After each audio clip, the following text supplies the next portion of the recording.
Hey friends, I'm Sharon Betters, and this is the Help and Hope podcast produced by Mark Inc. Ministries. I am really excited to talk with our guests today, Kathy Chapell and Elizabeth Turnage. If you listen to the Help and Hope podcast, you know that we had a conversation not long ago about telling our stories in a way that gives hope to the next generation and being intentional about how we communicate what God has done in our lives, even though there might be disappointments and potholes, that even those things, and maybe most of all those things, He uses to give hope to those coming behind us. But as we wrapped up our conversation, we realized there was this whole big piece that we had not touched on. And so I am so glad that Kathy and Elizabeth agreed to come back to talk about how we can better care for elderly parents in particular, but elderly people in general. And one of the reasons why we want to talk about this is because Kathy spent 4 days taking her older mother on a trip to a family reunion. And she tells about that trip in her book, The Great Iowa Road Trip, which is delightful and has so many great stories. But she also learned a lot, not just about her mother, but about herself. And she shares those lessons learned, and we're going to talk about them today. And Elizabeth also has experience in caring for elderly parents, in particular, the last season of life, of helping them prepare for that last season and even walking through that last season. So this is going to be a rich conversation, and I'm so glad that you joined us. So Elizabeth and Kathy, you are both authors, you are both grandmothers, you are both speakers, you have such incredible, rich lives, and you can mention any of that in the next few minutes, because I would like for each of you to take a few minutes to introduce yourselves to us and tell us one thing that you just do for fun. Kathy, why don't you start? Aha, you didn't warn us about that one. Yes, mother of 4 grown children and their 4 wonderful spouses, grandmother of 6 at this point. And I'm a Midwesterner, now transplanted to Atlanta, Georgia, because of Brian's work with the PCA. A fun thing about me, I love to read mystery books. And for a long time, Sherlock Holmes was my deal. But it's been Agatha Christie for years now. And I just enjoy. I enjoy the unfolding of the plot, the revealing of the bad guy, and the resolution, which I most recently have related to, this is what the Bible is. You guys, the characters are introduced at the beginning, but the plot's already planned from beginning to end. Bad guys identified, the story proceeds. Now think Agatha Christie as well as the Bible, and then the detective reveals the bad guy's defeated, carted off to prison, and all is well. That's the Bible. And realizing that helped me appreciate the Bible more, the whole long story, but it also helped me appreciate Agatha Christie. So anyway, that's my deal. I enjoy reading. I fish with my husband. We do some hiking and walking. We visit our grandkids, and it's a good life. Lord is good. Good. And I love the way that Brian has been a friend to my husband in particular over the years as pastors. It's been very, very sweet to see. And so how about you, Elizabeth?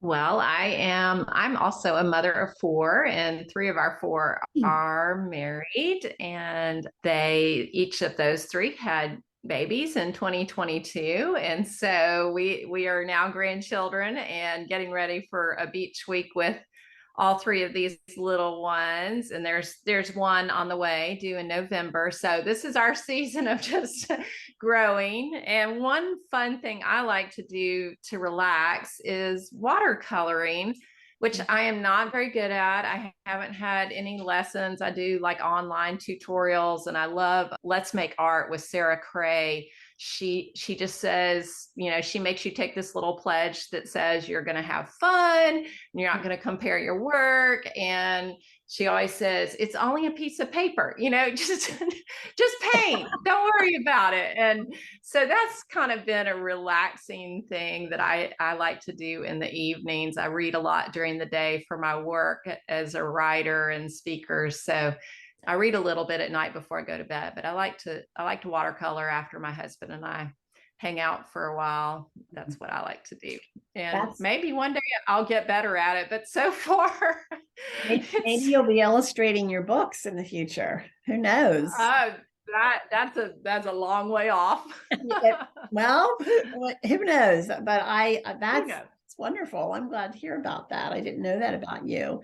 And I'm going to include more information about Kathy and Elizabeth in the show notes so that you will know how to get in touch with them and learn more about them and the ministries that they have. God has just given them both beautiful callings. And again, I'm grateful to both of you for joining us. So Kathy, you wrote this really great book called The Great Iowa Road Trip. And we talked about it in our last podcast.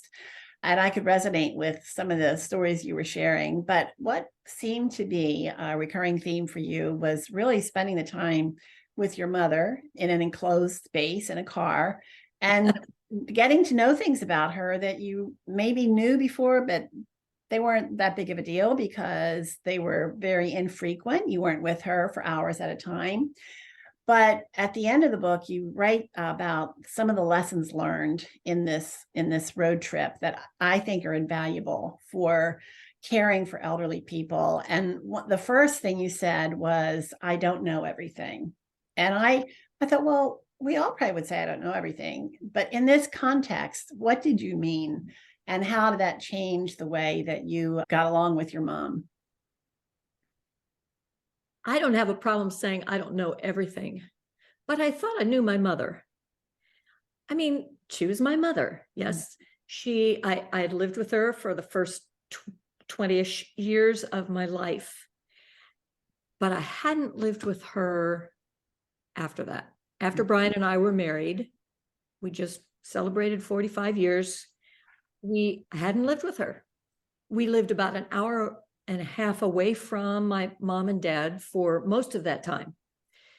And so we would visit, they would visit, the kids came, that made the visits more fun. But they were visits either on their turf or my turf, and they were special occasions. And then after Dad died in 2008, and about 6 months later, Mom moved from that family home to North Carolina. So now all of a sudden, I'm in St. Louis, she's in North Carolina. And it was an event when I went to visit her. And I would stay 2 or 3 days. But again, it was an event. And there were things that surprised me about my mom in those events. Like I didn't see the energy I was used to seeing in her. I didn't see kind of that joy of life that I was used to. I watched her grow less able physically. But again, those were short little events. I hadn't lived with her. Then on that trip, 4 days, as you say, in an enclosed space where there's no, there's no getting away. When I needed to roll my eyes or take a deep breath, she's just next to me in the seat, right? So, and neither of us were in our own homes. So that was harder than I thought. And that's when it came to me, oh, not only do I not know everything, I don't really know her anymore. So that was the big, I needed to learn how to love her again. I needed to learn better ways to love her. And it needed to be done immediately. Now, that was that 4 days. That was in 2012. Mom died in 2017. So I had several years after that to kind of put into practice the things that occurred to me on that trip. And I'm thankful. I'm really thankful for that. So I had to learn. I'll start, but Sharon, interrupt me anytime. You sent me some really great questions. And so I can kind of address them on a surface level now, and then you can interrupt me if you want. Okay. I had not fully I think the first thing I came to understand then and over the years was I had not fully realized the depth of loss that my mom suffered when Dad died. Again, I had not lived with them for all those years, but they lived with each other for 60 years. And they had a great marriage, and they were good to each other, and they were good for each other. And then he died. He was diagnosed with lymphoma, and a month later, he was gone.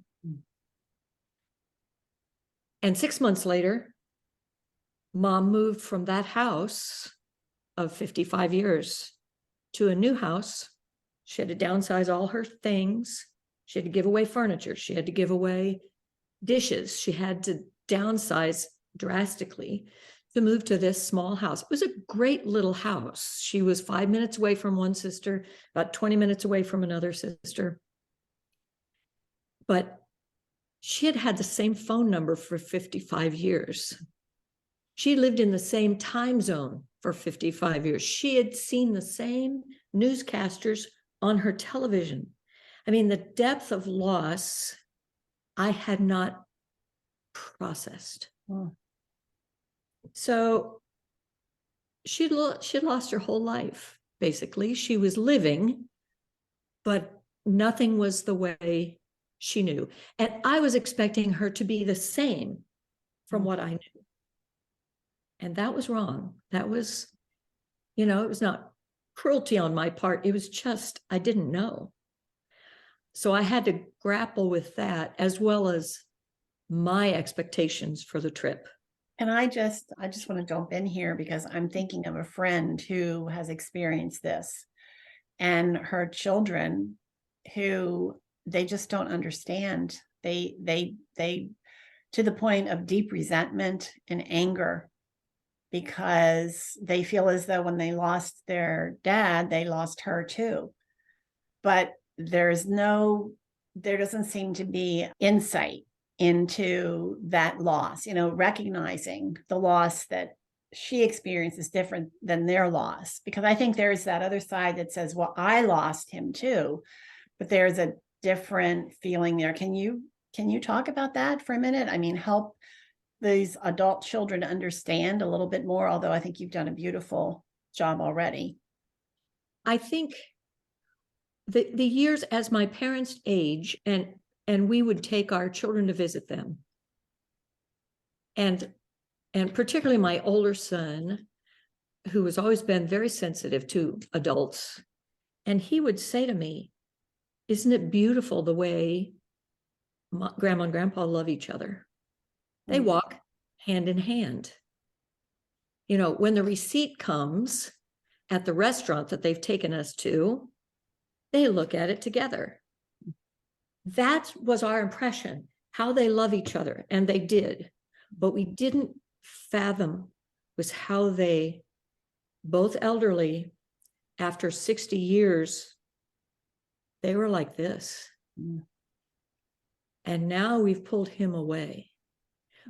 We didn't realize that they were walking hand in hand because she was wobbly. She needed a new knee. And she didn't want to do that.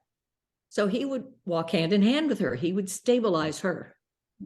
They would look at the receipts together at the restaurant because he was suffering from macular degeneration. He couldn't read the receipts. Did they tell us that? They did not. They were proud people, but they had each other, so they didn't have to tell us. They got along great. To your point, Sharon, about the adult children who say, when we lost Dad, we lost Mom too. We felt that. And our children said, when Grandpa died, we lost Grandma. But it was Dad that kept the calendar. So it was Dad that would say, oh, Audrey, it's Kathy's birthday. Let's call her. And they would call at 5:30 in the morning and sing happy birthday. They would call our grandkids. They would send birthday cards to our grandkids. And so now Dad's gone. And now her life has no anchor of Dad looking at the calendar and saying, "Oh, Audrey." So she didn't think about it. Or maybe she thought about it a week later. But I missed it. My mom wasn't calling me on the day that I was born to her, and I was hurt. And so I started calling her on my birthday. And I would say, "Happy birthday to me. Happy birthday to me. Happy birthday, dear mama. Aren't you glad that I was born?" So we didn't realize the depth and expanse of the loss because they had been so bound together. Yes, I lost Dad. She lost the love of her life, her partner for life. Lord willing, I won't know that. Lord willing, the Lord takes us both home at the same time, Brian and me. But that's what Mom was experiencing. Yeah. So when you talk about learning ways to love her better, what were some of those ways? I mean, I would think that one of the ways was to acknowledge she wasn't going to call you on your birthday. Somehow moving past that hurt and calling her would be a step. But what are some of the other ways that you learned to love her in a different way? And there's so many, I have pages of notes, but for your book. It's for your next book. Yeah. Well, and things I addressed in the book. I think the big revelation, and you've read the book and you're so generous in your praise, was on day 3. On days 1 and 2, I was afraid I might strangle her. I was so frustrated because she read every road sign out loud. And she's not the only lady, little old lady who does this. I have talked to my friends and we all roll our eyes and, comfort one another. She would read every road sign out loud, every speed limit, and then lean over and check my speed. Every exit sign. On the 3rd day, and we're driving across Iowa. Now, northern Iowa is just flat forever. And so I was trying to make up things to talk about. And at one point we came up to an intersection of 2 highways and it had been updated since she'd been there. So she looked around and she said, this isn't right. We're not in the right place. I said, "Oh, but we are." Because I know everything, right? She got out her map yet again. She looked at it. She looked down. She looked up. She looked down. We're not right. It's not right. She was so angry. She just slammed the map down on her lap. And she said, "If they would just leave things the way they were, I would always know where I am." Okay. I had been praying so many times, "Lord, help me. Lord, help me. I don't know what to do about this." All of a sudden, boom, the Holy Spirit went, "Kathy, listen to what she just said. If things were always the way they were, I would know where I am." And suddenly I realized she doesn't know where she is. And that frightens her. We'd been, by that time, 3 days, 2 nights away from her house. She'd been in that little house for 9 years, so she was used to it. We'd been away from her house. We'd been away from her refrigerator, her Folgers instant coffee, her everything. We were living out of suitcases in hotel rooms, seeing sights. She was totally out of where she knew where she was. And now they had the gall to change the intersection. But that made me think, she does not want to live in today. This trip was about living in memories. And I've been trying to cram her into today. I need to let her be in her memories. That changed everything for me. And I started asking questions that let her live in her memories. I think my first one might have been, and candidly, I don't remember what I wrote was the first one, but I think the first one was, "Mom, I never met your dad. Tell me, when you were a little girl, what was your daddy like? What color was his hair?" And she was surprised that I would ask that question. "Well," she said, "it was brown. It was a little bit reddish." "Oh, nice. what did his voice sound like? Did he talk loudly or did he talk softly? She answered that. What was his walk like?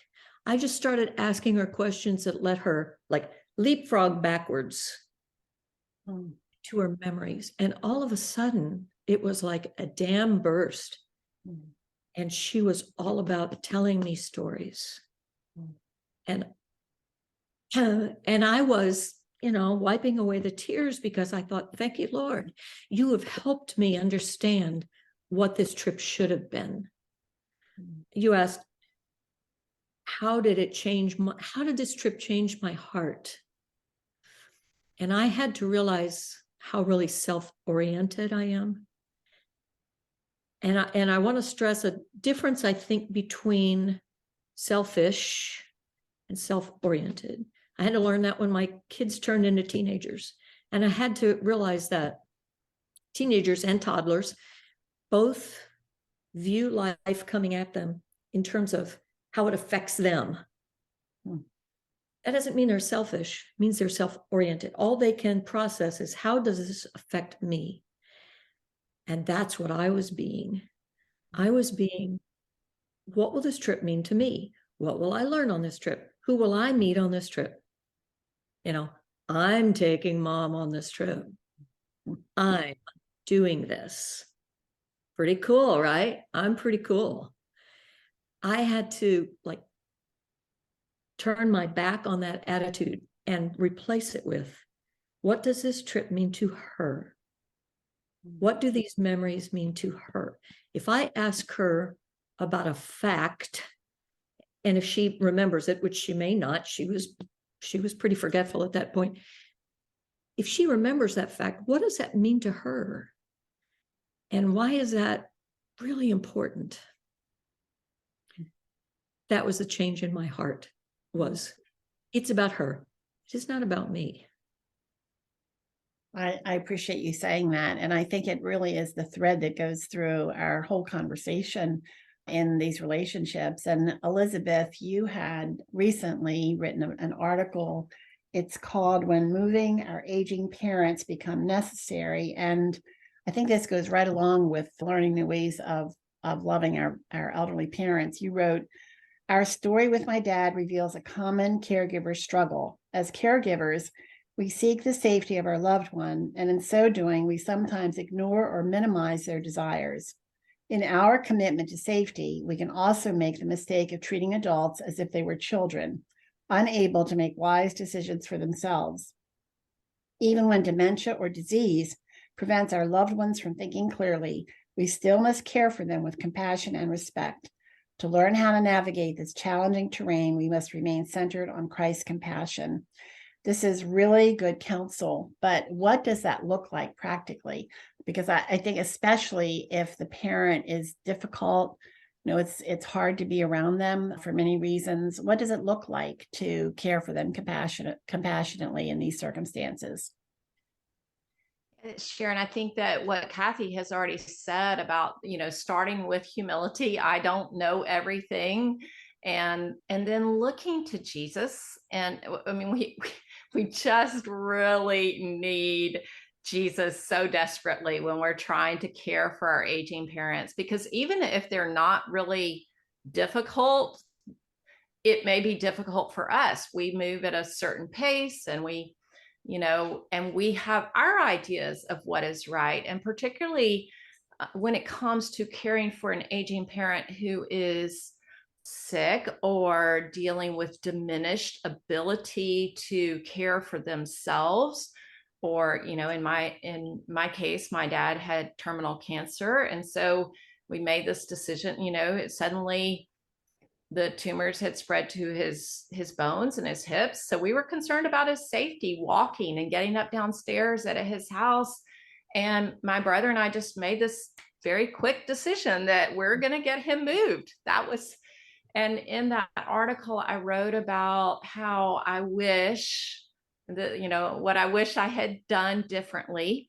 And I thought about Jesus's compassion and how Jesus looked at people. And so we want to start by looking at this person. And I think that's what Kathy was talking about, is looking at this person. Oh, I don't know everything about this person.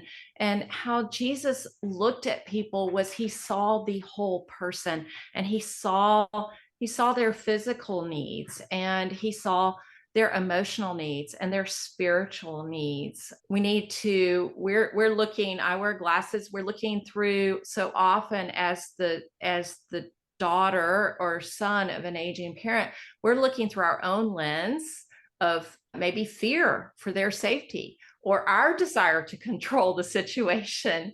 They are trying to control their own situation with some of the quirky things that they're doing. So that's one. The second is to listen. And again, I just go back to what Kathy did. As you read her book, you see that she asked questions. She was curious. She listened. And we want to listen as Jesus listened. I mean, you think about it, Jesus knew the answers to all the questions that he asked, but he asked questions and he showed compassion as he did ask those questions. With Bartimaeus, he said, Bartimaeus was blind, and he said, what do you want me to do for you? And you might think, well, that's obvious, but he asked that question to allow Bartimaeus to think about, what do I want? What do I need? How do I need Jesus? And so I think it's a really good strategy to listen and to ask questions. And that's what I wrote about in the article, that I wish, we just said, we're moving you to this assisted living. I never asked my dad, what do you want me to do for you? And even though we may have come to the same conclusion that he still needed to move, it would have showed so much more compassion if we had asked questions and if we had listened and allowed him to voice his desires for what he wanted. Again, that it's too late for me. But it's not too late for your listeners to, the family that you were talking about, Sharon, that, are feeling resentful. It's really a reorientation. And as Christians, we have this capacity because we're united with Christ. So we can have the compassion of Christ. And then the third very practical thing that I think we can do is point our aging parents to the hope of the gospel. That's what Jesus did. And he recognized their sin. And he, of course, had the capacity to forgive their sin, which we don't have that capacity. But where we may not want to say, well, Dad, you're being really sinful because you're being prideful and not wanting to move from your home. I'm not suggesting that as a strategy, but I think if we can recognize, I've got sin and my dad has sin. We're two sinners in this situation, and we both need the forgiveness of Christ, and we need Christ's help. And so we can not only recognize their sin, but we can also recognize how God has worked in them. And so, how we can say, yeah, he's probably being pretty sinful in calling his assisted living Shawshank, which is what he used to call his assisted living, which is the prison in a movie, if you don't know that movie. But that was his joke, his little joke. But we can say, Dad, I see how you love people well he talked to every person in that, who served him in that cafeteria and in the place, all over the place, all the helpers. He just praised them and thanked them. And so we can really point to the beauty of Christ in them. And also, where appropriate, in a way that's appropriate, remind them that they need forgiveness too. So those are just a few things that I found as I began to think about loving our aging parents with the compassion of Christ. Well, Elizabeth, go ahead, Kathy. Elizabeth, we had the same reflection. I have had the same reflection about when we said, Mom, you need to move. The house that she lived in, that Dad built, required her going up and downstairs every day, sometimes several times a day. And we were convinced that any moment we would get a call that she'd fallen. And, so basically the siblings got together and said, yes, this is what, and if you've read the book, my brother just went out and bought her a house. I mean, he just said, and I remember her saying to me, why do I need to move? And our saying, because it's best for you. You're not safe here. But as I've reflected on it in the ensuing years, I think, what if my son or my daughter, what if one of my children came to our home and said, Mom and Dad, you need to move now because we believe that it's best for you. That's my kid. Where's my ability to control? And I think as adult children, it's important to realize your parents still sees you as their child, and to be told. Now, as people age or deal with illness or whatever, the filters fall away. And sometimes that logic train jumps the track and their world gets smaller and smaller. And now you're saying, and now your world is what I determine. Yeah. Very hard, very hard. And I think, I wish we had done it better. Mm. I wish we had been more patient. Why were we in such a hurry? Because we were frightened for her. But I think we could have done it better. And I just know that now that she's in glory, she understands fully. That's my prayer. I appreciate you saying, I wish we had done it better, because one of the purposes of this podcast is for our guests to be further along in life's journey and to be calling back with the encouragement and the comfort and the wisdom and the counsel that they can give. They're further along. You're further along than others. And there are those who are right in the middle of this right now who are going to be so grateful for you being willing to be vulnerable and to share. I wish I had done it differently. Elizabeth, in your article, you have a story that it really moved me to tears. It was about a son whose mother, she needed to move, and she really was not cooperating. Can you tell us that story, and what did the son do that helped change her thinking?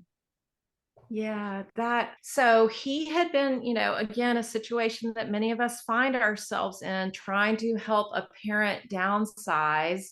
And he had been working with his mother all morning, and he would pick up a little teacup that had a chip on it and say, well, this can go. Or he would pick up an old doll that was his sister's doll. And it was his sister's doll, and she didn't care about it. So he's like, well, we can give this away. And, things like that. And she kept saying, no, no, we can't get, and he just got very, very frustrated. And so he was wise enough to say, I need to take a break. And so he left, and, he had come from out of town to do this. And so he left, but he began praying about it. And as he prayed, he began to remember, my mother drank from this teacup. This was her mother's, and she drank from this all of her life, and it reminds her of her mother. And then he began to think about how that doll was his sister's doll when their dad left. And so he began to connect that these objects were connected to stories that were so important to his mother.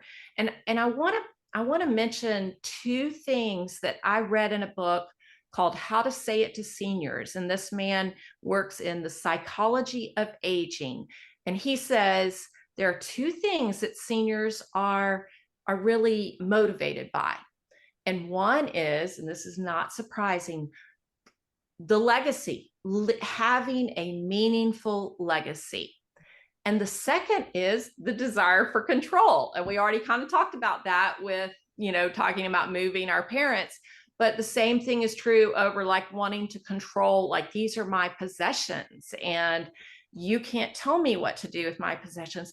So as he began to pray and think and remember and recognize that these objects were connected to stories with his mother, then he was able to go back and he was able to say, hey, Mom, tell me, back to what Kathy did, tell me some of the stories that these things are connected to. And then he was able, as he asked her to tell the stories, he was also able to say, we need to give away some things. We need to get rid of some things. And I know this makes you sad.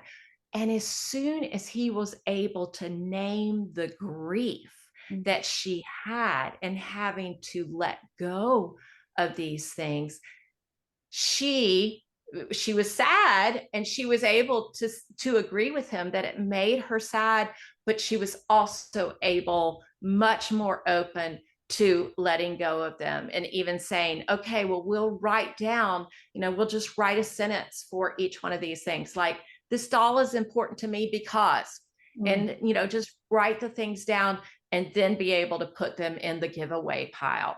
So that was a great story for me to remember. Again, I'm not in this place for my parents anymore, but I am in this place for myself of just remembering that I need to be constantly thinking about what to keep and what to give away. Yeah, I think that's one of the hardest things. And especially for somebody like me, who, if a child touches it, I'm saving it. So my poor kids, I try to clean out. I do. I'm telling you, kids, if you ever listen to this, I'm trying, but I end up putting it in a box and put it up in the attic and think they can take care of it when I'm not here. But I just think that's such a beautiful story. And everything you're saying, the two of you, it's tying together. It's really acknowledging the image of God in our parents, and recognizing the emotions and allowing them to have these emotions, and saying that it's okay. These are right emotions to have. We haven't been there. Like Kathy said, I don't know everything about my parents. And so it is definitely a learning experience as we go along. One of the things, Kathy, that I think everybody can probably relate to that you talked about was your mom, when some of the stories she told, she would get some of the details wrong.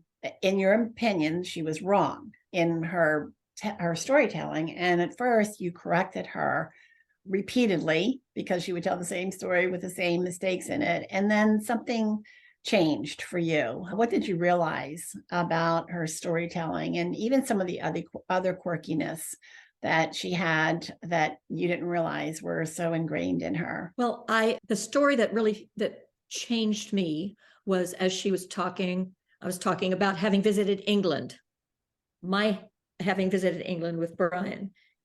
And she started talking about, yes, England. You remember when Keith, parentheses to you, Keith is my brother, Bob is my dad. She said, when Keith was in World War II and he was injured and he was shipped to a hospital in England, and he always wanted to take me back there to see it. And I said, well, Mom, that wasn't Keith. That was Bob. That was Dad. She was silent. She looked out the window and she was flushed. And then she said, I forget so many things. And it struck me, why did I correct her? And in such a tender mistake to use my brother's name instead of Dad's name, instead of the man that she had loved and been married. So later, when she wanted to tell me about why my brother was bald, and I won't go into that on the podcast, but my brother is bald, as was her dad, as was, the male pattern baldness. But she was blaming it. Keith had a run-in with cancer, and she was blaming it on the cancer treatments he had when he was in high school.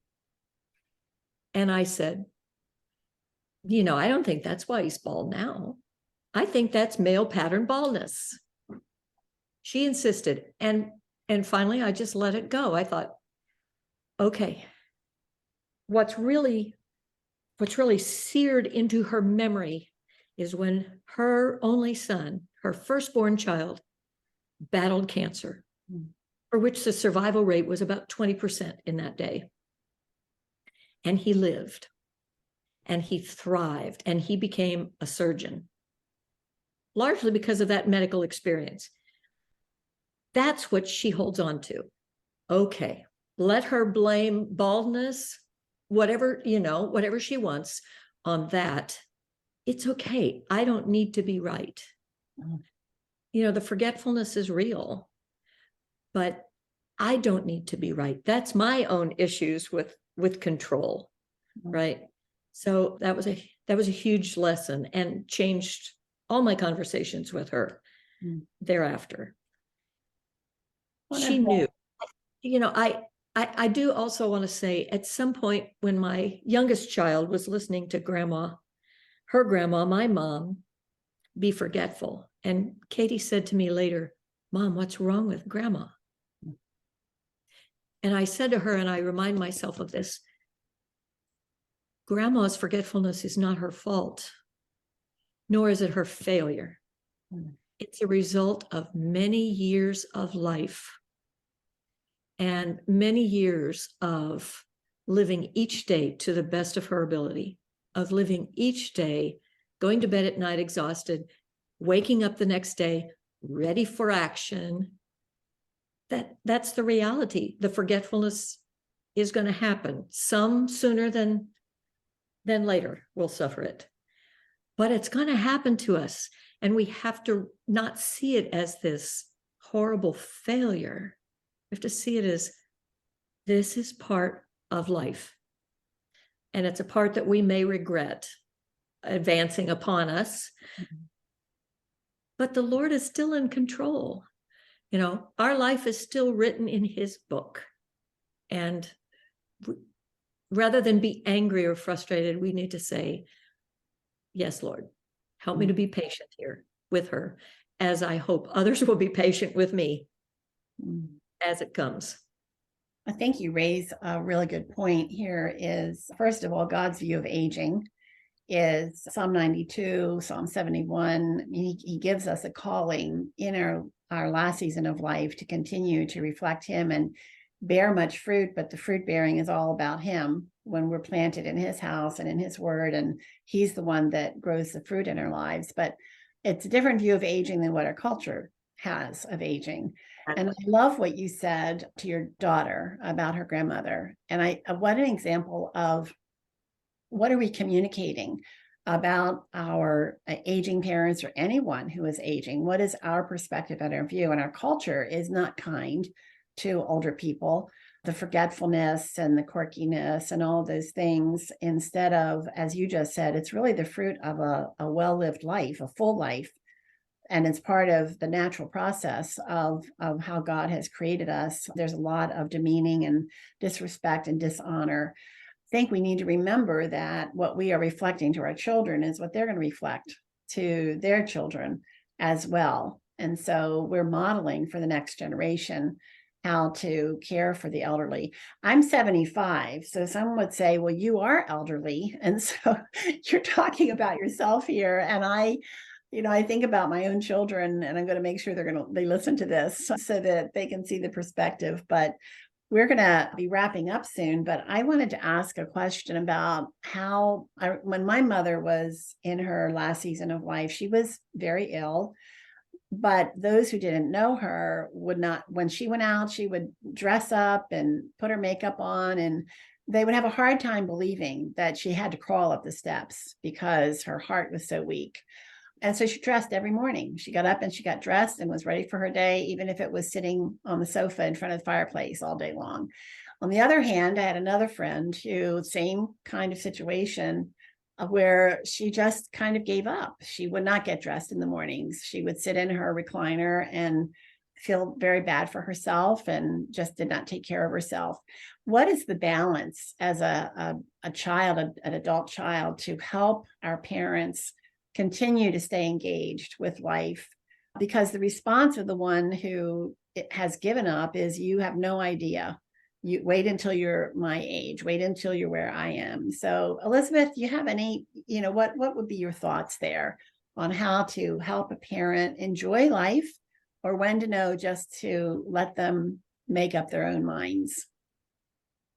Yeah, as with so many of the challenges that we face with aging parents, we've got to start with prayer and seeking wisdom. And I would say also going back to thinking about having the compassion of Christ for this parent, and thinking about starting with empathy. We've talked a lot about that on this program. And so try to really put yourself in that person's shoes, in that mother's shoes, and think, oh, what would that be like to try to get dressed if, and maybe if, like, I've had shoulder surgery a number of times, and it's very hard, it's very painful, and it's exhausting when your body is limited. And so starting with empathy and trying to understand.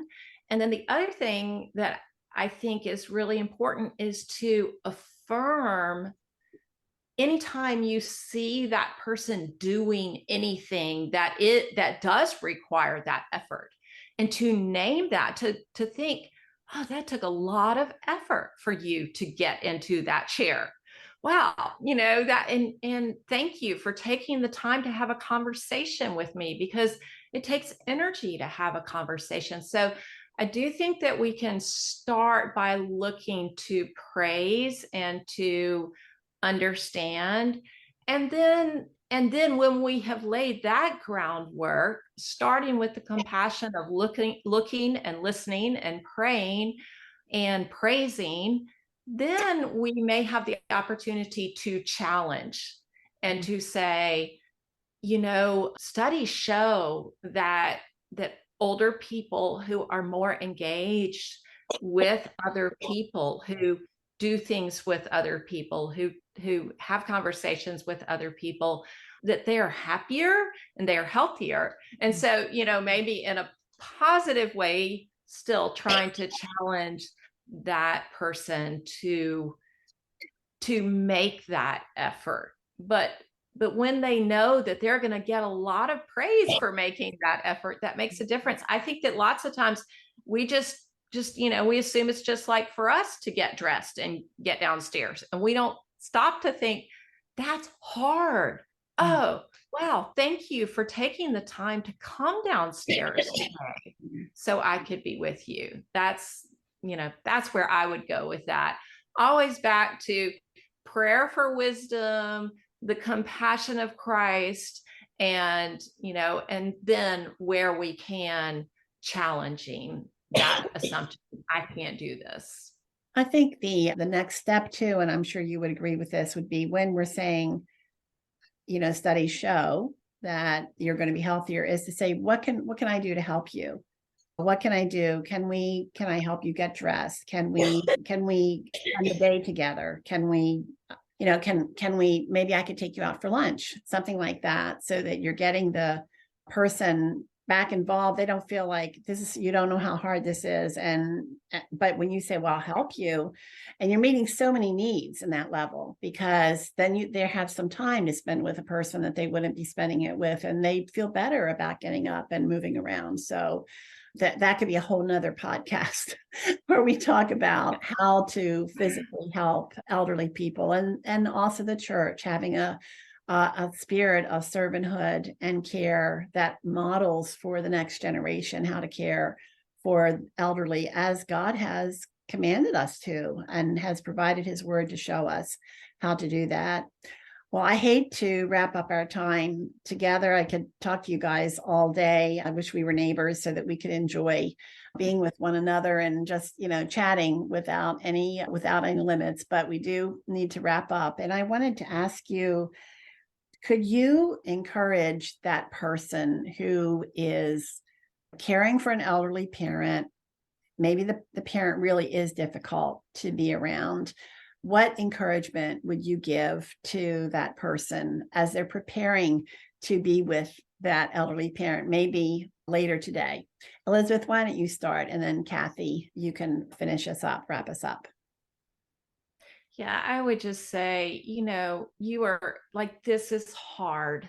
And know that it is hard especially when the parent that you're caring for, if they're, particularly difficult. I know that, I've had friends who are caring for parents who are outright unkind, mean to them. And that is such a hard calling. And so first, just blessings and peace and on you.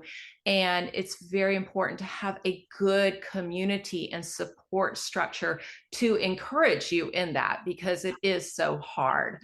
And with that, then going back to praying for strength and patience and endurance and for that compassion of Christ, because it doesn't come naturally when we're, Christ says that, we are called to love our enemies, and the parent may seem like an enemy in that situation. So just, and asking others to pray for you to be able to have that compassion. Thank you, Elizabeth. Kathy? And forgive me if I cough in the middle. I echo what Elizabeth said. I did find it. Now, both my parents are gone. Brian's mother is still living, and actually finding other people in my age and stage to sit down and say, oh, I'm really struggling this week. I'm really struggling with this. My sister Karen lived 5 minutes away from Mom. And so she would call me frequently and saying, this is what's going on today. To have someone with whom you can vent and then maybe laugh and then pray together. It is hard. And reading Elizabeth's articles, reading Sharon, your book, Aging with Grace, that you co-wrote with Susan Hunt, just to understand you're not the only one in the fight. You're not the only one in this situation. And to get ideas from others. And then I also think it will require sacrifice on your part. It will. And that's the nature of the beast. Remember that your mother changed your diapers. Remember that she kept you safe.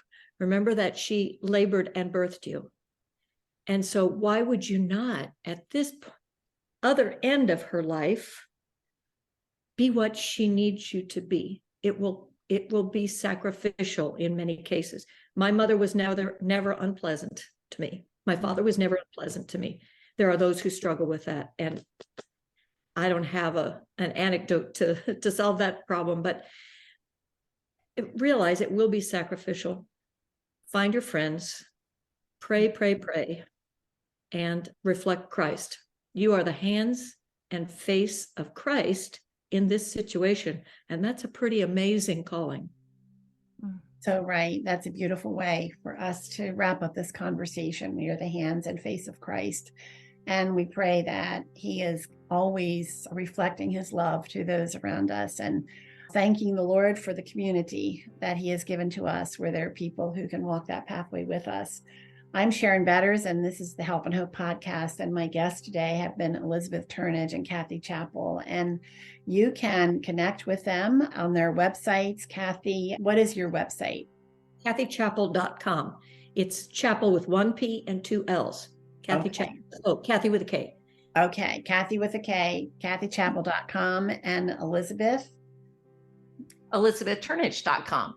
ElizabethTurnage.com. And I will have all this information in the show notes, but I highly recommend anything that these two women write, the coaching that Elizabeth gives in helping us to prepare for that last season of life, and leaving our stories as a pathway to hope for the next generation.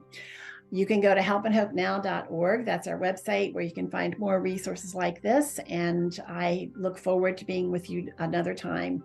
Thank you so much for joining us. And we hope that you will share with others this podcast and the help and hope that only Jesus can give. Thank you for listening to this Help and Hope podcast produced by Mark Inc. Ministries. Be sure to like, comment, and subscribe. Visit markinc.org, markinc.org, to find additional free resources on a variety of topics. Online counseling services are also available through Anchored Hope Biblical Counseling by visiting helpandhopenow.org. That's helpandhopenow.org. Download the Help and Hope app on your mobile device. Hope is just one click away.